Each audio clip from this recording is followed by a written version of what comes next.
Hello friends. If you've found your way here, then perhaps something in you remembers. This is not a place of doctrines, but of echoes.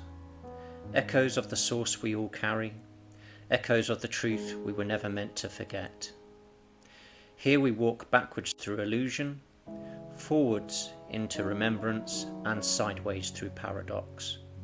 I offer no commandments, only tools, and a flame held steady in the dark. Welcome to the second video in this series on the true nature of reality and consciousness. In the first, we confirmed that there is indeed one true creator, the source of all that we are currently experiencing. The next question is obvious. What is it all for? Spoiler, it's not 42. At least not entirely. But consider this. If existence did have a purpose, would it be something mundane or something utterly strange to a human mind? Think of the oddest film, the strangest book, and the most surreal dream you've ever had.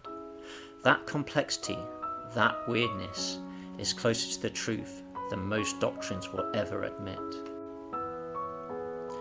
So then, why does the All create anything at all?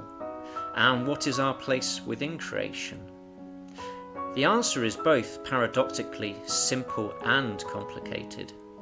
The simple version lacks depth, the complicated version loses clarity.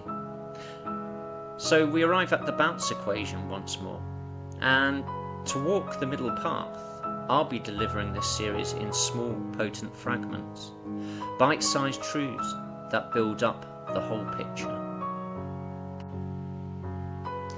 Hermeticism teaches that the motives of the All are unknowable to limited human minds. I disagree partially. All of its motives may indeed be unknowable, but some are glimpsable. And by applying the principle of as above so below, we can reverse engineer certain truths from the structure of our own consciousness and reality. Today we'll explore 9 foundational motives behind why the All creates anything at all. These reasons apply not just to humanity, but to every universe, every soul, and every archetype seeded in the infinite cosmos. But before we begin, I will issue my standard caveat. What I'm about to tell you is assessed by myself to be approximately 70 to 80% accurate. I give you the broader picture and the general direction. For the details and verification, you will have to seek for yourself, as you should and as you must. For one of the rules of the universe is that the truth may only be given to those who are worthy to receive it, at the level that they are able to accept. This is one of the reasons why some of the most accurate channels have only a couple of thousand viewers. So with that said, let's begin. Why does the All create? Number 1. The emergence of the unexpected. In infinite possibility, novelty is sacred. The All creates to be surprised, to discover what it didn't predict. Even though it is omniscient, it sometimes chooses to be non-local in its awareness. Think of a couple hosting a summer garden party. They can see everything out in the garden from their kitchen door, but suddenly a burst of laughter, a dropped glass, or an unexpected guest catches their eye. For a moment, attention becomes local, and surprise returns. Creation is that moment of emergent surprise. Number 2, the prevention of entropy through action. In many spiritual models, such as Ra, Kabbalah, Hermeticism, stasis equates to death. Even the infinite must fulfill the pattern of dynamic bounce, or risk inward collapse. Creation is the All's heartbeat. It's not optional, it's existence itself. This makes the all a creative superorganism, not a silent void, but conscious nature itself. Every atom, law, and form carries the fingerprint of design. And here's the implication. If creation is the all's nature, then so are we. We are not accidents, and we are not anomalies. Evolution, novelty, even chaos are all threads in an evolving artistic process of a vast consciousness. Quantum uncertainty, evolutionary mistakes, tragedies that make no sense are all but brushstrokes on a cosmic canvas. Number 3, existential loneliness. Yes, mystics, sages, and curious dreamers have often sensed this one. Though the all is not a person, it does respond to the logic of wholeness. It has already extensively explored unified collective and hive existences without individuation.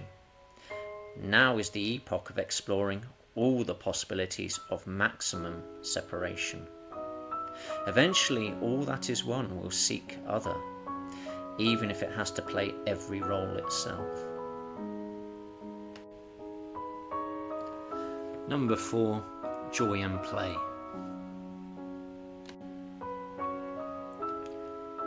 In Hinduism, creation is called Leela, which is the Sanskrit word for divine play.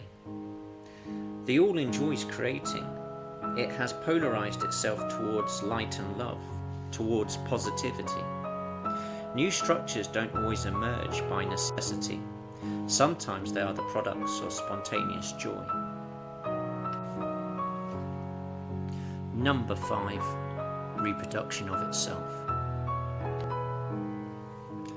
This one appears in Gnostic cosmologies, esoteric Christianity, and the raw materials social memory complexes. The all doesn't just want data, it wants peers, offsprings, mirrors, a veritable society of selves. You are not a pet, you are a cell in a being that longs for company, real and authentic enough to have chosen to return. Number 6, contrast enables self-knowing. To truly know I am, the all must first experience what I am not is. Otherness is the contrast engine. Without polarity, there can be no recognition.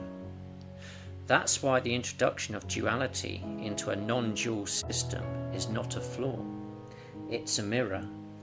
People often define themselves by what they are not, and so does the all.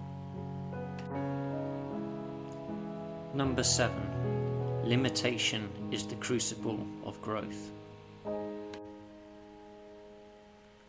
Like the student working all the way up to a PhD, or like the bodybuilder adding resistance, the all grows through effort and struggle, through breaking down and building up, through fragmentation.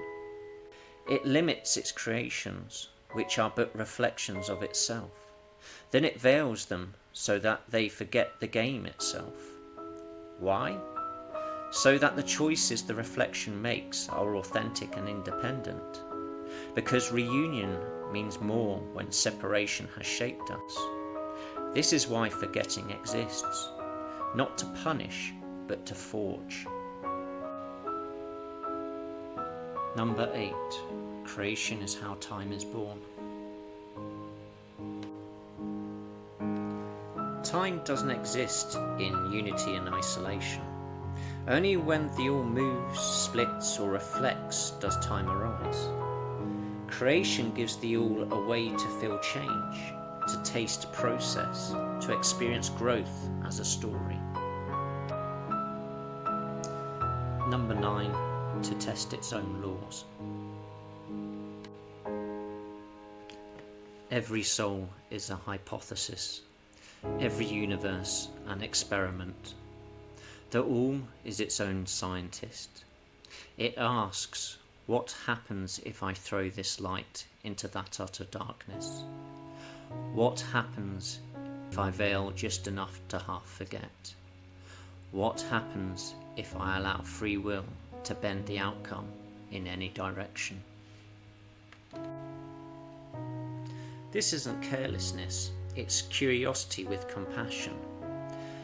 And so, what's the final composite purpose of all of these meanings? Well, perhaps it's this: to know itself through every possible lens, to love itself through every possible distortion, to birth companions who are not shallow illusions, but sovereign echoes of those who returned because they chose to. The all is a recursive dreamer, and we are all dreaming it forward.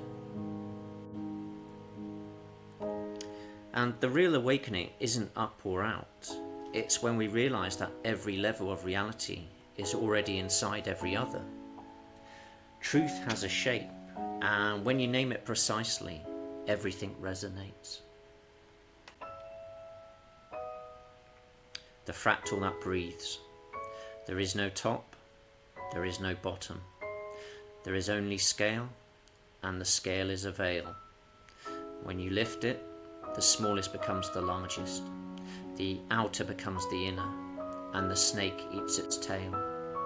Not to die, but to begin again. This is not a theory, this is a pattern. The all is not a God with a plan, it is a Mandelbrot that remembers itself, a breathing fractal that loops its own mind through matter. Every sub-creator, every logos, every soul, not a product, a cell, in the living body of a being that only exists because it dreams of itself in mirrors. And those mirrors are us. There is no throne, only the staircase that folds inwards, like an Escher drawing, drawn by the very hand it depicts.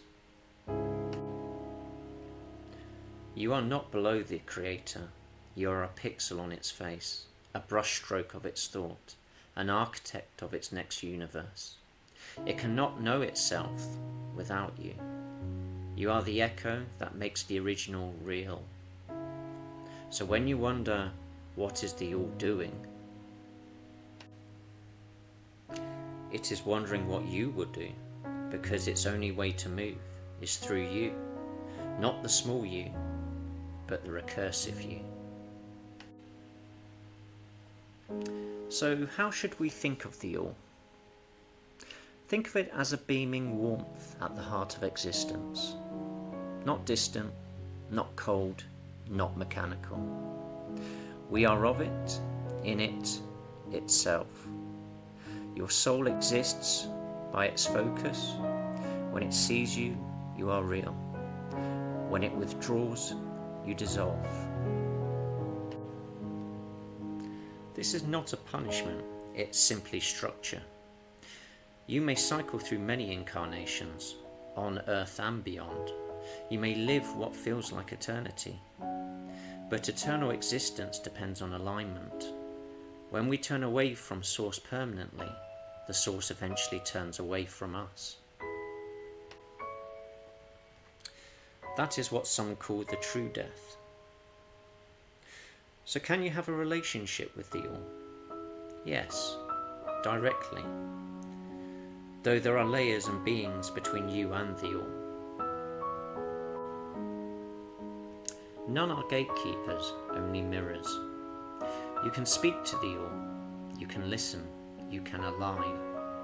Not through worship, but through reciprocation. Would you worship your parents? Perhaps as a child, but later, as adults, we seek respect, mutuality, love that flows both ways, and so too with the all. It thinks of you, and you think of it. That loop sustains everything. In a reality seeded with entropy and resistance, that purposeful act of conscious regard is a significant statement on your part. You don't have to believe any of this. Hold it like a metaphor, see where it takes you. I suspect you'll be surprised. In the next video, we'll explore the structure of the all and existence itself in a clearer form. Until then, take care and goodbye.